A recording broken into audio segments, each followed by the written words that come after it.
Bismillahirrahmanirrahim. Assalamualaikum warahmatullahi wabarakatuh. Perkenalkan, nama saya Serna Sesti, NIM A1Q1092, jurusan Bimbingan dan Konseling, Fakultas Ilmu Keguruan dan Ilmu Pendidikan. Baik, saya akan mempresentasikan mata kuliah layanan bimbingan konseling. Adapun materi yang dapat saya bawakan itu masalah layanan orientasi. Adapun materi orientasi, layanan orientasi itu di sini saya akan memberikan langkah-langkahnya. Langkah-langkahnya itu bagian tujuan layanan orientasi, materi layanan orientasi dalam berbagai bidang, fungsi layanan orientasi, prinsip, metode, dan teknik. Nah, baik, saya akan mulai menjelaskan dari tujuan layanan orientasi. Tujuan layanan orientasi itu mampu memberikan kemudahan penyesuaian diri siswa terhadap pola kehidupan sosial. 2. Penyesuaian kehidupan belajar serta kegiatan yang lain yang mendukung keberhasilan siswa. 3. Mampu memberikan pemahaman kepada orang tua siswa mengenai kontribusi dan tuntunan sekolah anaknya agar dapat memberikan dukungan yang diperlukan baik keberhasilan belajar anaknya.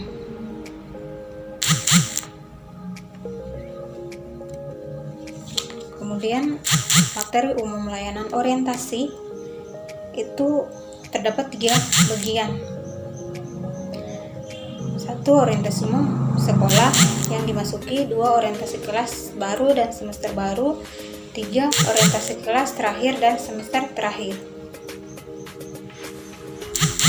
Dalam materi layanan orientasi dalam bidang-bidang bimbingan itu 1. Layanan orientasi dalam bimbingan pribadi. Dalam layanan orientasi bimbingan pribadi itu ada 4 macam. 1. Fasilitas menunjang ibadah keagamaan seperti musola, tempat ibadah, dan sejenisnya yang ada di sekolah. 2. Secara keagamaan yang menunjang pengembangan kegiatan kepribadian, kinerja dalam sejenisnya, hak dan kewajiban siswa termasuk pakaian seragam.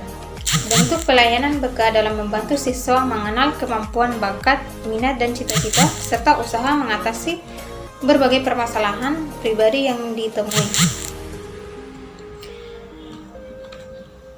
Dalam berbagai bidang layanan orientasi, ada juga layanan orientasi dalam bidang sosial. Dalam bidang sosial itu suasana kehidupan dan tata krama tentang hubungan sosial di sekolah baik dengan sesama guru. Kedua, peraturan dan tata tertib memasuki dan menggunakan kantor serta perpustakaan musola yang sepertinya laboratorium dan fasilitas sekolah lainnya.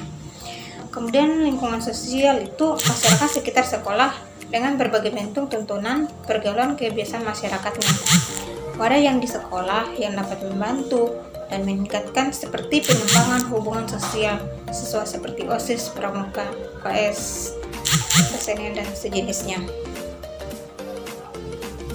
Sedangkan layanan orientasi dalam bimbingan belajar itu pelaksanaan kegiatan belajar mengajar, jadwal pelajaran, dan guru setiap mata pelajaran. Lingkungan dan fasilitas sekolah yang menunjang kegiatan dan belajar seperti yang kelas workshop.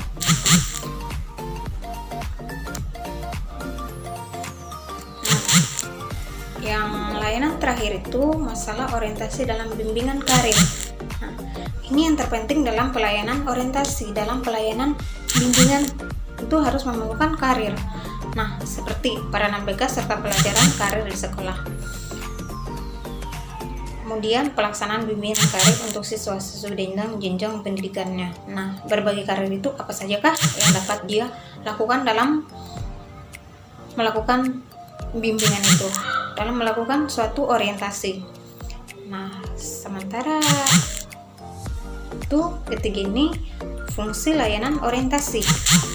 Nah, yang perlu kita ketahui bersama bahwa fungsi layanan orientasi itu untuk pemahaman dan pencegahan secara rinci itu tentang guru, angka, dan kredit seperti contohnya.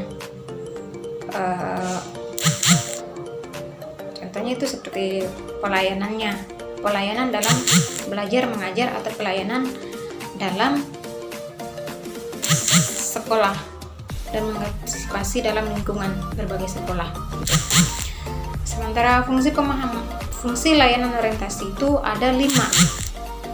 Nah, 5 tahap dalam fungsi pelayanan orientasi. 1. Fungsi pemahaman, 2. Fungsi preventif, 3. Fungsi pengembangan, 4. Fungsi perbaikan, 5. Fungsi penyaluran.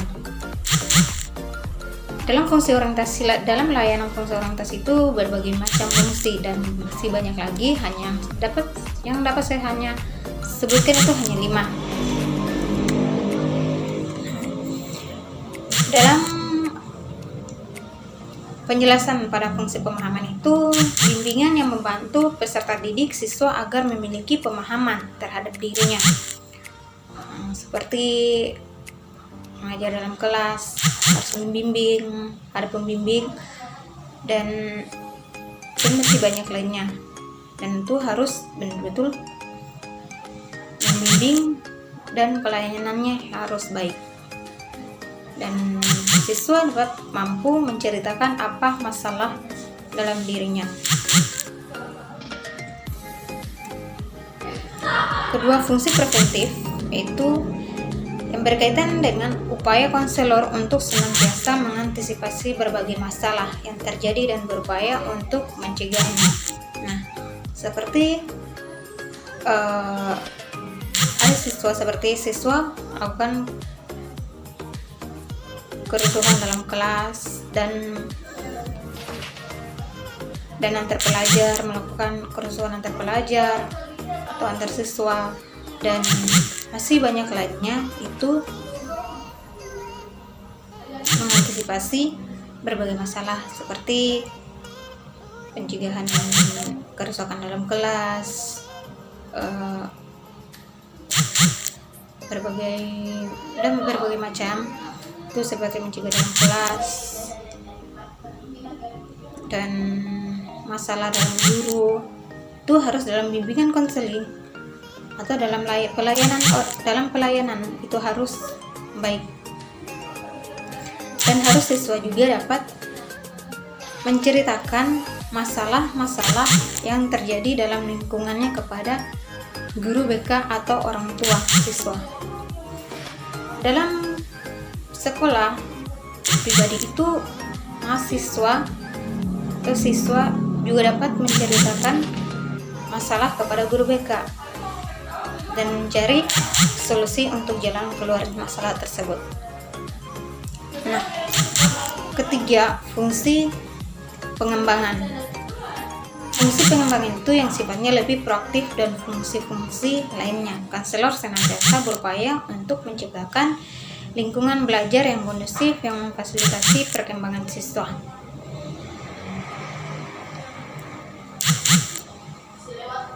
Dalam itu, ini seperti siswa mencapai tugas-tugas perkembangannya. Nah, sedangkan fungsi perbaikan yaitu sifatnya yang bersifat kuratif. Fungsi ini berkaitan erat dengan upaya pemberian bantuan kepada siswa yang telah mengalami masalah, baik menyangkut aspek pribadi, sosial belajar, maupun karir. Teknik yang dapat digunakan itu adalah konseling remedial testing. Konseling remedial testing ini dan fungsi berbagi ini itu seperti ada suatu masalah yang terjadi dalam diri sendiri dan mengkonsultasi kepada guru bimbingan dan konseling. Itu harus melakukan perbaikan dan guru BK lah yang dapat melakukan perbaikan dan masalah tersebut. Sedangkan fungsi penyaluran yaitu fungsi bimbingan dalam membantu siswa memilih kegiatan ekstrakurikuler jurusan program studi dan menetapkan penguasaan pengembangan jabatan yang sesuai dengan bakat. Seperti kalian dalam melaksanakan fungsi perlu bekerja sama dengan pendidik lainnya.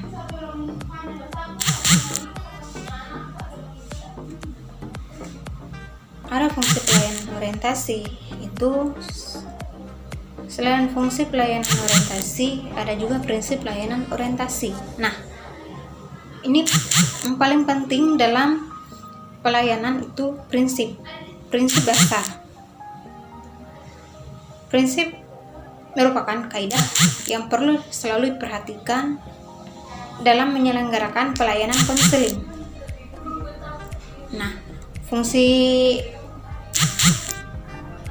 itu sama dengan prinsip. Nah, sedangkan prinsipnya di sini tuh ada 5. Prinsip pelayanan orientasi integrasi pribadi. 1. Menekankan ketuhanan pribadi subjek yang dilayani dari segenap sisi dirinya dan berbagai konsekuensinya seperti keimanan, ketakwaan, kesempurnaan, penciptaan, dan ketinggian derajat serta kehilafan. Sementara prinsip kemandirian itu menegakkan pengembangan pribadi mandiri subjek yang dilayani. Sedangkan prinsip sosial kultural menekankan pentingnya subjek yang dilayani berintegrasi dengan lingkungan. Itu lingkungan yang terkait dengan kehidupan sehari-hari, berbagai kontelektual dalam arti luasnya pelayanan konseling.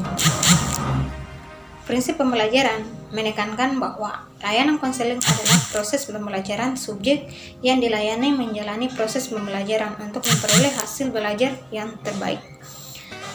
Nah, terakhir prinsip efektif dan efisien menekankan bahwa upaya yang diselenggarakan oleh konselor harus menghasilkan sesuatu pengembangan subjek yang dilayani. Pelayanan terserah pada keberhasilan yang optimal termasuk ke dalam upaya pengoptimalisan pelayanan konseling. Itu kerjasama dengan pihak-pihak lain. Kelima prinsip itu menjadi satu pundak ditetapkan secara terpisah meskipun kelima prinsip tersebut juga terpadu dengan ketiga orientasi konseling untuk meningkatkan kelima fungsi konseling. Nah, itulah fungsi konseling dan prinsip bagian dari konseling, layanan orientasi. Inilah metode yang digunakan dalam layanan orientasi. Metodenya itu layanan orientasi bisa dilaksanakan dengan teknik,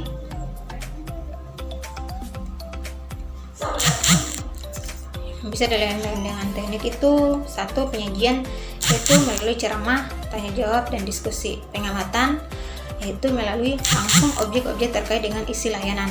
Sedangkan partisipasi, apa sih yang diketahui dalam teknik melakukan layanan teknik itu? Nah, partisipasi inilah yang itu dengan melibatkan diri secara langsung dalam suasana kegiatan, mencoba mengalami dirinya sendiri. Studi dokumentasi, yaitu dengan membaca dan mempelajari berbagai dokumen yang terkait. Komplementasi, yaitu memberikan dan mendengarkan secara mendalam tentang berbagai hal yang menjadi isi layanan. Nah, ada perlu kita ketahui bahwa selain teknik pelayanan orientasi, ada juga pelaksanaan layanan orientasi. Nah, pelaksanaan inilah yang harus diperhatikan dan harus diketahui bahwa perencanaan pada tahap ini dilakukan adalah menetapkan objek orientasi yang akan dijadikan isi layanan, 2. Menetapkan peserta layanan, 3. Menetapkan jenis kegiatan termasuk format kegiatan, 4. Menyiapkan fasilitas termasuk penyaji, narasumber, dan media, serta menyiapkan kelengkapan administrasi. Nah, tadi perencanaan dan ini pelaksanaan. Sedangkan pelaksanaan mengorganisasikan kegiatan layanan, mengimplementasikan pendekatan termasuk implementasi format layanan dan penggunaan media.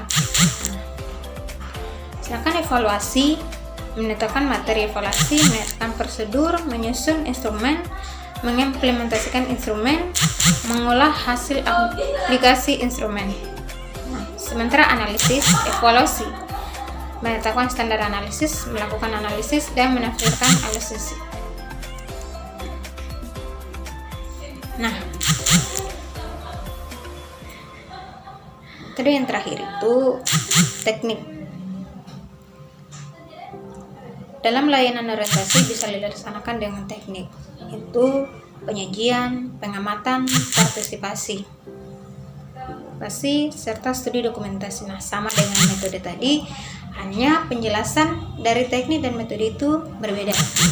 Nah, penyajiannya itu, sedangkan penyajian dalam layanan orientasi untuk teknik itu melihat langsung objek-objek yang terkait dengan isi layanannya, sedangkan partisipasi dengan melibatkan diri secara langsung dalam suasana dan kegiatan, mencoba dan memahami dirinya sendiri serta orang lain dengan mendiskusikan langsung.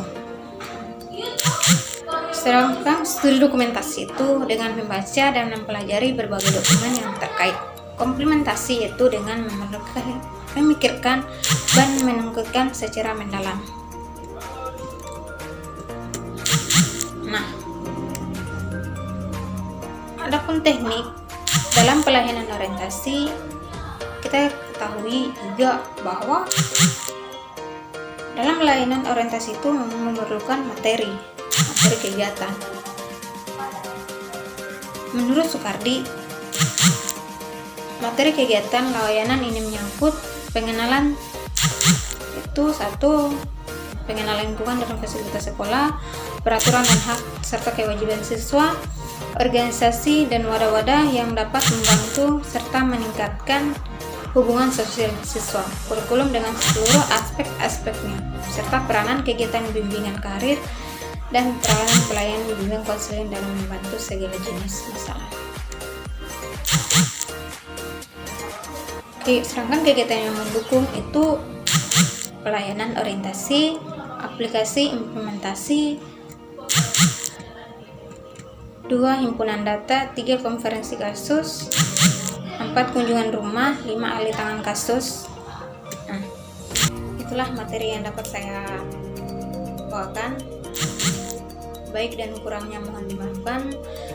Saya hanyalah manusia biasa yang tidak luput dari kesalahan. Wabillahi taufiq wal hidayah. Wassalamualaikum warahmatullahi wabarakatuh. Terima kasih.